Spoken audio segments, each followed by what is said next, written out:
నీకొక సమస్య ఉంది, నీకొక ఇబ్బంది ఉంది, నీకొక వ్యాధి ఉంది, నీకొక అప్పుల సమస్య ఉంది, నువ్వు ఏదో ఒక బాధతో బాధపడుతున్నావు.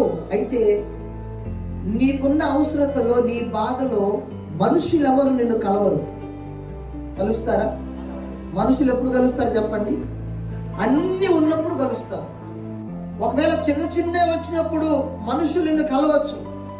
నీ శక్తికి మించి సమస్య వచ్చింది, నీ శక్తికి మించి ఒక ఇబ్బంది వచ్చింది, నీ యొక్క ఆర్థిక స్తోమతకి మించి నీకు ఒక కష్టం వచ్చింది. ఆ కష్టంలో ఎవరు కూడా నిన్ను కలవరు. మరి ఎవరు కలుస్తారంటే దేవుడి ఒక్కనికి అసాధ్యము. చప్పట్లు కొట్టి ప్రభు నామమున. దేవుడు మాత్రమే నిన్ను కలుసుకోగలడు. దేవుడు మాత్రమే నిన్ను దర్శించగలడు. దేవుడు మాత్రమే నీకు సహాయం చేయగలడు. దేవుడు మాత్రమే నీ అవసరతలో నీతో పాటు ఆయన మిళితమైపోయి ఆయన నిన్ను బయటికి తీసుకురాలి. ఎటువంటి పరిస్థితుల్లో ఉన్నప్పుడు ఏలియాను పంపించాడు చెప్పండి? కరువు అంటే ఒక అవసరతలో ఉంది, ఒక ఇబ్బందిలో ఉంది, ఒక బాధలో ఉంది. అయ్యా నా భర్త చనిపోయాడు, నాకు ఒక కుమారుడు, చక్కగా నా కుమారుడిని పోషించుకొని, నా కుమారుని పెంచి పెద్ద చేసి, నా కుమారుడికి మంచి విద్యను అభ్యసింపజేసి, నా కుమారుడికి చక్కగా వివాహం చేసి, నా కుమారుడు ఒక మంచి ఉద్యోగంలో, ఒక మంచి పనిలో స్థిరపరచబడాలని ఈ తల్లి ఆశతో బ్రతుకుతున్నటువంటి ఆ సమయంలో ఒక భయంకరమైన కరువు తన ప్రాంతాన్ని వేధిస్తూ ఉంది. ఆ కరువు ఏంటంటే నీళ్లు లేవు, ఆ కరువు భోజనం లేదు, ఒక భయంకరమైన కరువు. ఈమె అవసరత ఏంటంటే ఆకలితో అల్లాడిపోతా ఉంది. కొంచెం పిండి కొంచెం నూనె చివరి రొట్టెగా చేసుకొని ఇక చనిపోవాలనేటువంటి మరణపు అంచుల్లో ఉండిపోయింది. చూడండి, దేవుడు ఆమె అవసరత సమయంలో ఆమెను కలిశాడు. అంటే చూడండి, దేవుడు ఒక అవసరతలో, ఒక ఇబ్బందిలో ఉన్నప్పుడు దేవుడు ఖచ్చితంగా కలుస్తాడు. ఒకవేళ నువ్వు ఆయన ప్రణాళికలో ఉంటే, ఆయన యొక్క ఏర్పాట్లో నువ్వు ఉంటే, దేవుడు ఖచ్చితంగా ఆయన నిన్ను కలుసుకోక తప్పదు. దేవుడు ఏదో ఒక రీతిగా నిన్ను కలుస్తాడు.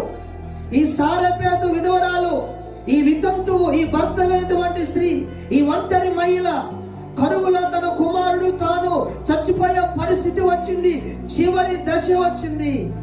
అప్పుడు ఆమెను కలుసుకున్నాడు. నేనంటా దేవుని బిడ్డలారా, దేవుడు ఆయన ఖచ్చితంగా కలిసే దేవుడే గాని నిన్ను కలవకుండా వెళ్ళిపోయేవాడు కాదు. దేవుడు ఖచ్చితంగా నీ అవసరతలో నిన్ను కలుస్తాడు. అప్పుల సమస్యతో కూరుకుపోయావా? నువ్వు దేవుని వైపు చూస్తూ నమ్మకంగా ప్రార్థన చేస్తూ దేవుని మీద విశ్వాసం ఉంచినట్లయితే దేవుడు ఖచ్చితంగా ఆ సమస్యలో నిన్ను కలుస్తాడు. దేవుడు గనక కలిశాడనుకో, నీ సమస్యగా ఉండదు. దేవుడు గనక నిన్ను ఆయన కలిశాడనుకో, నీ వ్యాధిగా ఉండదు. దేవుడు గనక నిన్ను కలిస్తే నీ యొక్క మానసిక బాధ ఉండదు. దేవుడు గనక నిన్ను కలిస్తే సమాధానం లేని ఆ జీవితము నీకుండదు. దేవుడు గనక నిన్ను కలిస్తే ఆ తృప్తి లేని జీవితంలో నువ్వు బతుకుతున్నావు చూసావా, అది నీకుండదు.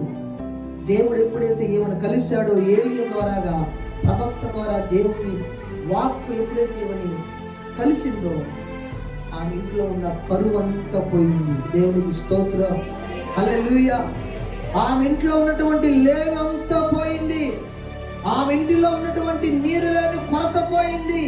ఆమె ఇంటిలో ఉన్నటువంటి ఆ పిండి నూనె లేని కొరత పోయింది.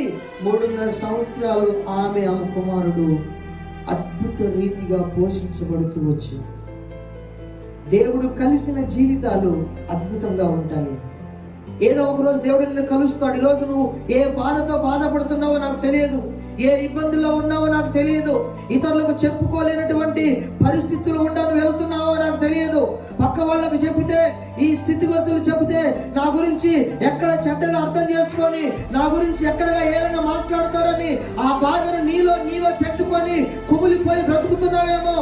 నేనంటాను, నువ్వు దేవుని యందు విశ్వాసం ఉంచి, నా ప్రభు నన్ను ఏదో ఒక రోజు నన్ను కలుసుకొని ఈ బాధలో నుంచి నన్ను విడిపిస్తాడు, ఈ బాధలో నుంచి నన్ను ఆయన తొలగించి నాకు ఒక మంచి పొజిషన్, దేవుడు నాకు ఒక మంచి స్థానాన్ని, ఒక మంచి జీవితాన్ని దేవుడు నాకు ఇస్తాడని నువ్వు నమ్మితే, దేవుడు ఖచ్చితంగా సారేపేతు విధవరాలని కలిసిన దేవుడు నీ అవసరత సమయంలో నా దేవుడు నిన్ను కూడా ఆయన కలిసి ఖచ్చితంగా దేవుడు నీకు సహాయం చేయగలడు.